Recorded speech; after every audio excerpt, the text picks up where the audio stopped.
Welcome back, my loyal patrons. What can I do for you this time? You name it.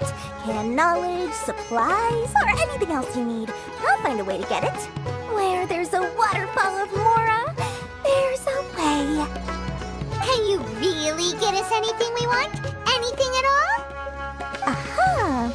So it appears that canon knowledge alone is no longer sufficient for your opulent appetite. Then please, oblige me. Tell me what you have in mind. Oh! I knew customers with pockets as deep as yours would undoubtedly crave something more profound than ordinary canon knowledge. But you know, that kind of information isn't going to be cheap. After all, I had to work really hard to weasel my way into the auction site. Not to mention that if anyone found out that I was the leaker, I would be in big, big trouble. But how can we be sure your information is accurate? Paimon's curious how you just happen to have this kind of info the moment we need it.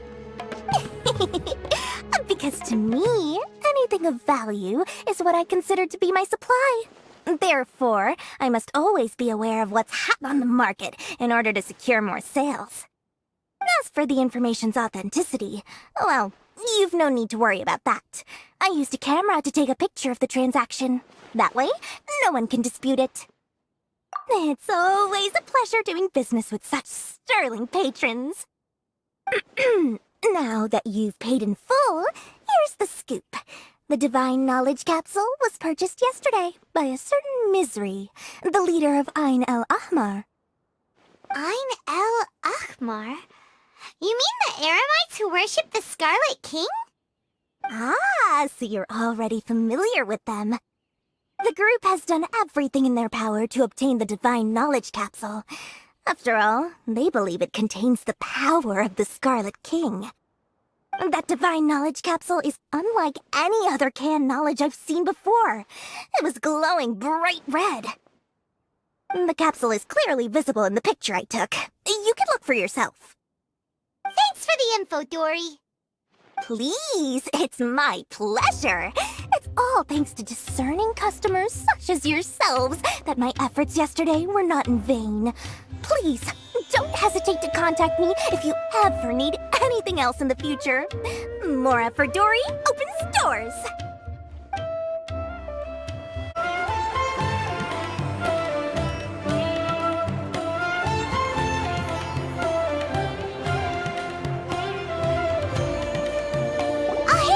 We got the info you wanted! Really? All right. Let's hear it. Dory even gave us evidence to verify the intel. Have a look. Huh, look at that. Clear as day. It must have taken some guts just to infiltrate the scene of the Eremites' transaction. But then to get close enough to take a picture like this. Bold move, Dory. Very bold move. All right. The person in this picture is indeed Misery, the leader of Ain el-Ahmar, and the glowing red capsule he's holding appears to be the Divine Knowledge Capsule. In which case, if we play our cards right, when we confront them next week, we should be able to force them to show their hand. At first, Paimon didn't get why you were provoking these Ain el-Ahmar guys. But now, it sort of makes sense. Everything's playing right into your hands. After we defeat them, we can finally have a serious talk with their boss and get them to lend us the Divine Knowledge Capsule. Thank you for your time and efforts. Take a few days off while I make some preparations. Let's meet up again on the afternoon of the arranged date, 3 o'clock sharp. See you then.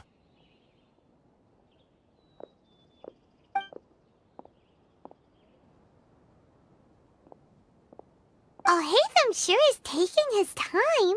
Where could he be? Oh, there he is. Sorry to keep you waiting. Let's head to the pier in front of Pharos Lighthouse. Yep, let's go.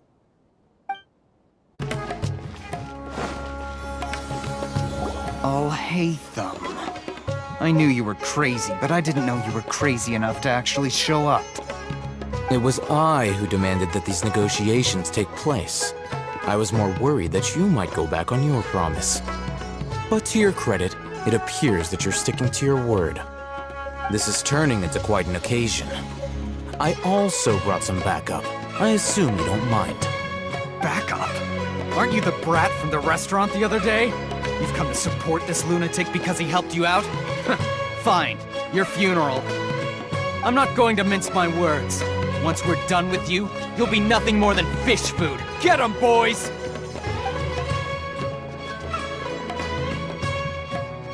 Uh-oh, here they come. Good luck, you two.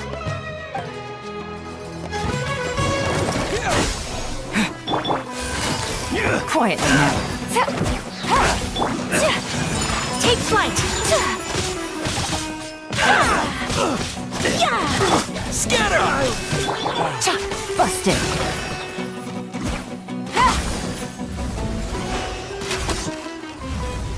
I'll be back. Feeling lucky today? Gotcha.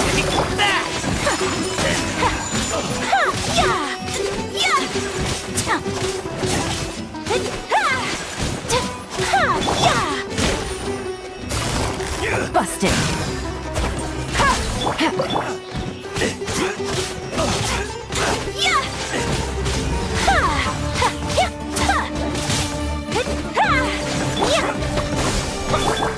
Gotcha.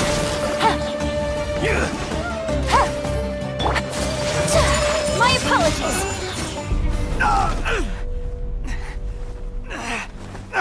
Academia scum!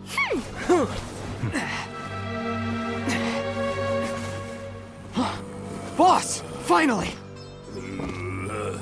Did you use it? Great! Now we can...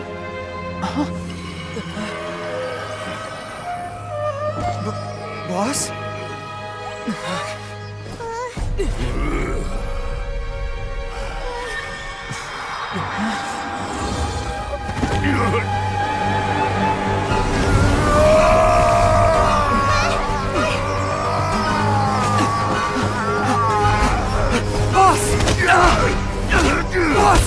What's wrong? What happened to him? We have to cut his Akasha connection, now.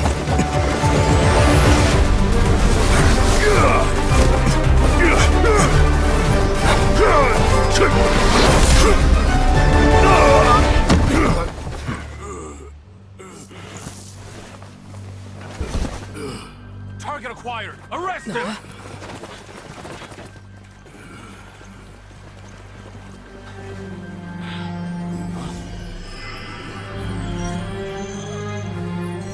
Do not impede our work. Is that understood, Alhacén? Of course.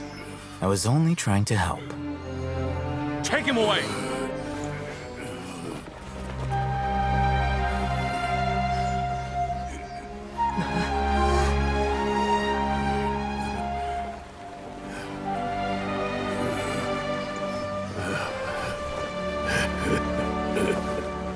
World, forget me.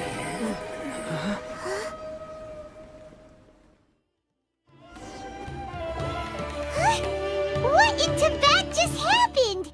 It's like that big guy suddenly lost his mind. It looks like he used the Divine Knowledge Capsule. You mean the Divine Knowledge Capsule did that to him? Oh, yeah. You mean how some researchers go insane after getting knowledge from Irminsul? I've heard of numerous incidents of researchers in Satyavada life going insane. The state that man is now in suggests that this is a similar situation. This Divine Knowledge Capsule does appear to be linked to the gods, but beyond that, it doesn't seem anything like the rumors suggest. Possessing it doesn't grant you divine wisdom or power. Did you hear what he said? World, forget me. What could that possibly mean? If the mantra took him away, then that means the Academia got the Divine Knowledge Capsule back, too. What a shame. We were so close. Still, Paimon didn't expect the Divine Knowledge Capsule would be so dangerous. Imagine if we tried to open it. Oh, who knows what would have happened to us? As things stand, there is no reason for me to remain in Port Ormos. I believe our collaboration has also reached its end. Oh, we were so busy trying to find the divine knowledge capsule that Paimon forgot to ask you something. Since you're a member of the Academia, do you have any idea how we can go about meeting Lesser Lord Kusanali? Truthfully, I don't. Lesser Lord Kusanali appears to exist outside of Sumeru's entire administration. Most of the time, you wouldn't know she exists at all. Moreover, since the Academia possesses the Akasha, a symbol of our deity's wisdom, scholars have no reason to desire to make contact with the deity herself anyway. Everything about Lesser Lord Kusanali is such a mystery! I'm heading back to the Academia. How about you two? It's almost the day of the Sub-Zero's festival. Maybe we should head back too. We've been rushed off our feet over the past few days, so maybe a little rest and relaxation will do us good. Then we'll part ways here, Alhacén, until we meet again.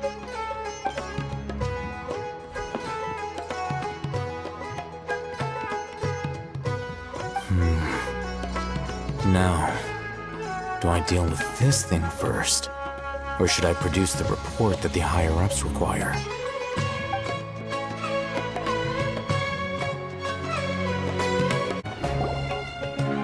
There she is! Dunyarzad, we're back! Just as promised, Traveler and Paimon. I'm so glad that you two came back to celebrate Lesser Lord Kusanali's birthday. Indeed. The festival's tomorrow. We've been preparing for so long that I can't help but feel a little nervous. There's no need to be nervous. I'm sure that Lesser Lord Kusanali will feel everyone's gratitude. Thanks, Paimon. I hope that everyone who comes to the festival will also have a good time. Speaking of which, did you manage to make your way to Port Ormos? Discover anything over there? Of course we went. A lot of things happened there. I see. Sounds like you two had another exciting adventure. If there is another chance, I would love to join. My lady, if you went to Port Ormos in your current state, we'd both be in for a lifetime of trouble. Dia! You were eavesdropping! It's called covert protection. Keeping an ear out for what's going on around my employer is part of the job. It's all right, Dia. I merely said I would like to go. I know better than to think my body could handle it. The festival's tomorrow. I've been doing nothing but causing trouble for you. So Dia, please take some time to relax. I'll be fine. Even when you put it that way, it still doesn't feel right. Don't worry, my guardian knight. Okay, fine, but only tonight. Tomorrow's a big day, and many no-good scumbags are gonna try to take advantage of that. Oh, you two must be exhausted from your long journey back to the city. My apologies for not realizing this sooner. I've already prepared a room for you to rest. Please follow me. Whoa, you're so thoughtful. Paimon's so ready.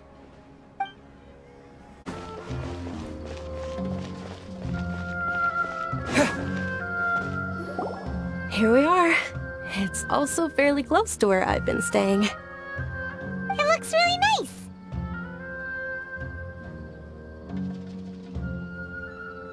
nice. Not at all. Just tell me more about your adventures when you next get the chance. That's Paimon's specialty. Paimon can tell you stories next time. Oh, if you don't mind, how about we all walk around together tomorrow? All of my friends will be working the festival, and Dia is still insisting on her covert protection. Yeah, it'll be pretty hard to relax and enjoy the festival if Dia's constantly hovering over you, right? Then let's meet at the nearby bazaar first thing tomorrow morning. Have a great night. It's a deal. Good night, Dunyarzad. I may be too excited to fall asleep tonight. See you tomorrow. Paimon started to really look to the Sub-Zero Festival too. Will there be lots of yummy food? Oh no. Thinking about food is just gonna keep Paimon up all night. The earlier we sleep, the better. Let's go inside, traveler.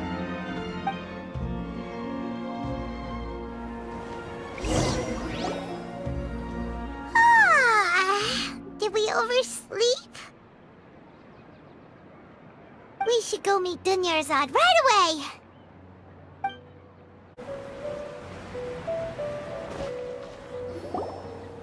Traveler, Paimon, I've been waiting for you two. Good morning, Dunyarzad.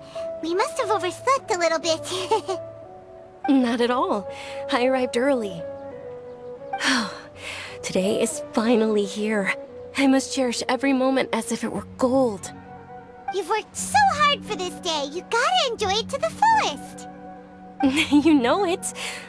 It's just that, as expected, I had some trouble falling asleep last night.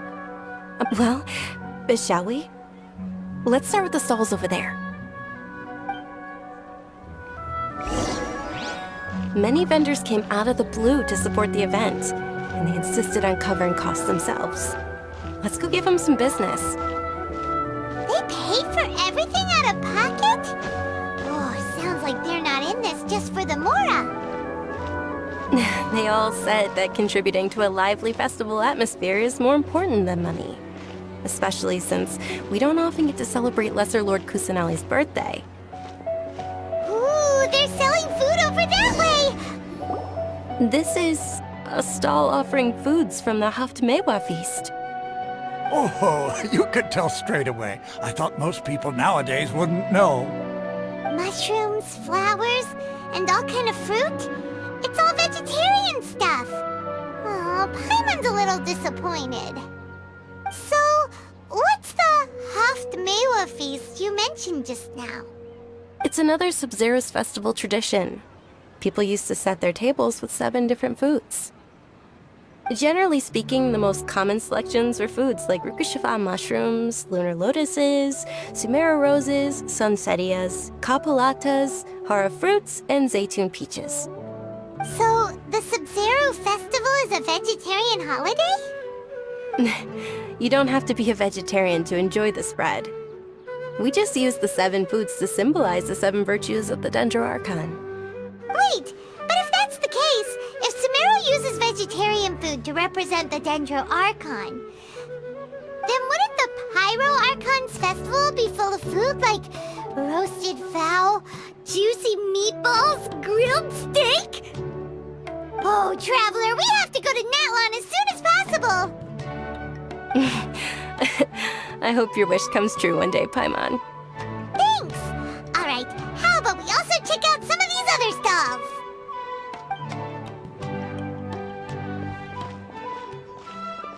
Dear customers, would you like to try your hand at alchemical divination? What's alchemical divination?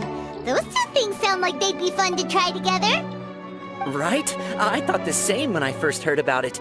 It is said to be a mysterious craft invented by none other than Lesser Lord Kusanali herself. So, how does it work? It's quite simple. After you give me any 2 alchemical reagents, I'll use them to perform a random transmutation.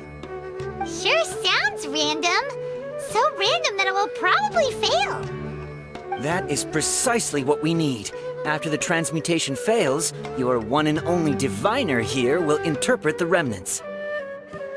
Well, according to Lesser Lord Kusanali, everything is interconnected, and all that occurs can be traced back to fate.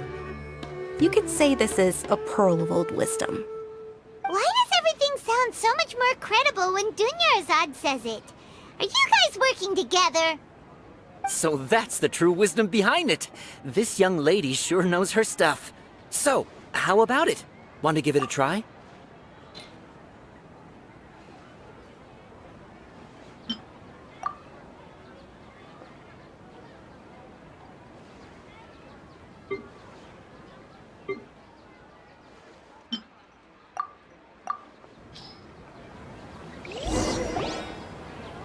Okay, one moment. It's the moon. Paimon wants to take a look too! fit into? Generally speaking, the moon signifies... It means... Wait a moment. Is he really looking it up in a book? Oh, I remember now. It means illusions and lies. Illusions and lies? That sounds rather ominous. Yes, but this book says that if you trust your intuition and overcome your fears, the sun will surely rise. He's not even trying to hide his book anymore. Naturally, fate will only ever show you the beginning of a journey. It is up to you to forge your own ending. Oh, thank you so much. I'll keep that in mind. Oh, it's nothing. I'm just learning as I go. Guess that was still pretty interesting. Okay, on to the next stall. They say the Sub-Zero's festival was very lively a long time ago. Large flower carriages used to parade through the city. As they headed towards Port Ormos, people would throw flowers, candy, and liquor all along the way. Dunyarzad's eyes are sparkling right now. I wish I could have seen that spectacle. But if you ask me, I'm sure Nilou's dance of Sub-Zeros will be just as impressive.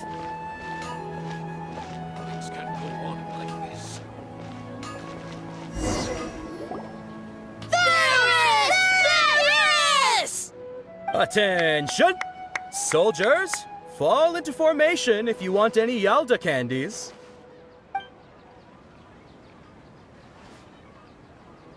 It's a weird guy with a weird hat. Hey, it's Dunyarzad! Miss Dunyarzad, the children love you even more than the Yalda candies. In the few short days it took to prepare for the Sub-Zero's festival, the children have all grown very fond of you. The Hallowed Knight of Flowers. It's an honor that you know my name. Attention! In the name of Ferris, the Knight of Flowers, I commend you on your contributions to the glorious Sub-Zero's festival. All right, little soldiers, take your Yalda candies and don't forget your loyalty to Lesser Lord Kusanali. Dismissed! Yes, Knight Ferris! Just what is going on here? Ferris, the Knight of Flowers, is another Sub-Zero's festival icon, and one immensely popular with children. In the past, the actor portraying Ferris would also sit on a flower carriage. It's all thanks to Miss Dunyarzad's sponsorship that the children can make such wonderful memories today. As are we to you, Vihar. Oh, not at all. Oh, speaking of tradition, do you want some Yalda candies? They're a festival staple, and I happen to have some boxes readied here. Take a look and pick whichever one you want. Whichever one? Don't these boxes all look the same? That is the fun part. Each box contains a random flavor. It's up to the luck of the draw. Flavors include lavender melon, hara fruit, sunsetia. Ooh, those all sound pretty good. And there's also lizard tail and oni kabuto. Huh? What's up with those two flavors? Oni Kabuto is a little spicier than Lizard Tail. Dunyarzad, you tried them before? Traveler, help Paimon pick one. Paimon wants the Sunsetia flavor. It's alright. Paimon believes in you. I also believe in your intuition. Great! These boxes of candy are numbered 1 to 5 from left to right. Which one do you want?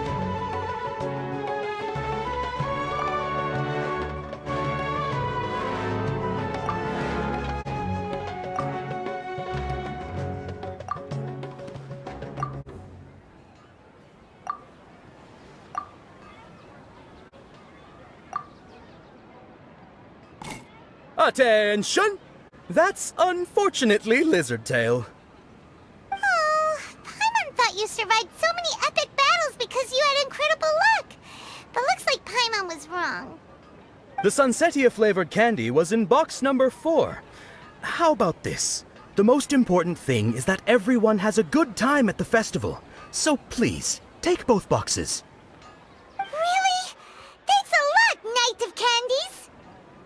It's Knight of Flowers, not Knight of Candies. Paimon really wilted the carriageless night of flowers. They all basically sound the same. We got our candy, so let's keep going. Oh, actually, I just remembered that I left something behind. Since you're here, can you come with me to get it? Dunyarzad, you probably forgot because you're so excited about the Sub-Zero's festival. How embarrassing.